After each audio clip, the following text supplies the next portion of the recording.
যুক্ত হচ্ছে সাভারের শাহিনুর। বর্তমান পরিস্থিতি এখন কেমন দেখছেন, বিস্তারিত জানাবেন। ইশিকা, আপনাকে ধন্যবাদ। আমি কিন্তু এই মুহূর্তে আছি সাভারে। আপনাদের যদি জানিয়ে রাখি যে সকাল থেকে কিন্তু আমরা একটি থমথমে অবস্থা দেখতে পাচ্ছি এবং আমরা দেখতে পাচ্ছি যে এই এলাকায় কিন্তু প্রচুর সংখ্যক গাড়ি চলতো, যেখানে কিন্তু অনেকটা গাড়ি আজকে কিন্তু আমরা কম দেখতে পাচ্ছি। এবং সেই সাথে আপনাদেরকে একটু জানিয়ে রাখি যে আপনি জানেন যে সাভার আসলে একটি শিল্প অধ্যুষিত এলাকা হয়। আমরা দেখেছি যে সকাল থেকেই কিন্তু অনেকেই কিন্তু কাজে যোগ দিয়েছে এবং আমরা দেখেছি যে শিল্প কারখানাগুলো কিন্তু যথারীতি চলতেছে, এমনটি কিন্তু আমরা দেখতে পাচ্ছি। এবং সেই সাথে আপনারা দেখি মানুষের মধ্যে একটি আতঙ্ক কাজ করতেছে। আমরা দেখতে পাচ্ছি যে মহাসড়কে কিন্তু যানবাহন অনেকটা কম এবং সেই সাথে আপনাকে জানাচ্ছি যে বেশি কিন্তু অটো রিক্সা এবং 3 চাকার যে যানবাহনগুলো বেশি চলছে, এমনটি কিন্তু আমরা দেখতে পাচ্ছি। এবং আমরা অনেকেরই দেখেছি যে অনেকে কিন্তু ব্যক্তিগত গাড়ি নিয়েও বের হয়েছে, এমনটিও কিন্তু আমরা দেখেছি। এবং সেই সাথে আপনাদেরকে জানিয়ে রাখি যে নবীনগর থেকে চন্ডা যে সড়কটি আছে, এই সড়কে কিন্তু আসলে গাড়ি কিন্তু নির্বিঘ্নে চলাচল করতে পারছে। এবং সেই সাথে আপনাদেরকে জানিয়ে রাখি যে আব্দুল্লাহপুর থেকে যে বাইপাল যে রাস্তাটা আছে, এই রাস্তাটাও কিন্তু অনেক যানজটে নাকাল থাকে। আজকে কিন্তু তেমনটি যানজট নেই।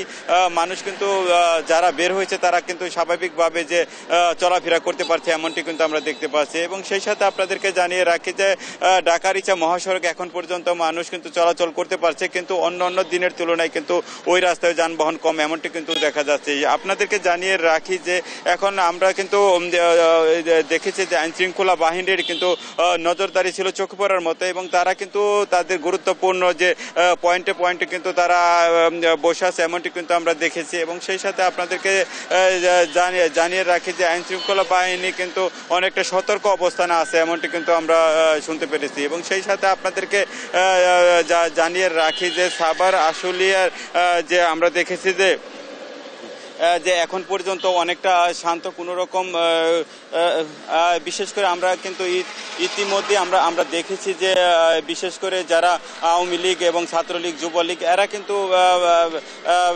রাস্তায় না এসে এক জায়গায় কিন্তু তারা জড়ো হওয়ার চেষ্টা করছে, এমনটি কিন্তু আমরা দেখতে পাচ্ছি। এবং সেই সাথে আপনাদেরকে জানিয়ে রাখি যে সাভার আশুলিয়া, আপনি জানেন যে এই এলাকায় কিন্তু সাভার আসলে ধামরাই মিলে কিন্তু 1068টি শিল্প কারখানা হয়েছে। 2-1টি বাদে কিন্তু বেশিরভাগ শিল্প কারখানায় কিন্তু আজকে কিন্তু কাজে এবং পুরো উৎপাদনে ফিরেছে, এমনটি কিন্তু আমরা দেখেছি। এবং মানুষের মধ্যে একটা উৎকণ্ঠা এবং আতঙ্ক বিরাজ করছে, এমনটি কিন্তু আমরা দেখতে পাচ্ছি। এবং সেই সাথে আপনাদেরকে জানিয়ে রাখি যে কিছু বাস চলছে যেগুলো স্বল্প দূরত্বে চলছে, বিশেষ করে নবীনগর থেকে চন্ডা এই স্বল্প দূরত্বে চলছে। অনেক সময় দেখা যায় যে ধামরাই থেকে সাভার পর্যন্ত গাড়ি চলছে, এমনটি কিন্তু আমরা দেখতে পাচ্ছি। এবং সব মিলিয়ে আমরা বলা যায় যে সাভার আশুলিয়ায় এখন পর্যন্ত আইন শৃঙ্খলা বাহিনীর সব মিলিয়ে বলা যায় যে সবকিছু স্বাভাবিক আছে, কোনো রকম অপ্রীতিকর ঘটনার খবর এখন পর্যন্ত পাইনি। এই ছিল ইশিকা সাভার এলাকার থেকে। শাহিন, অনেক ধন্যবাদ আপনাকে।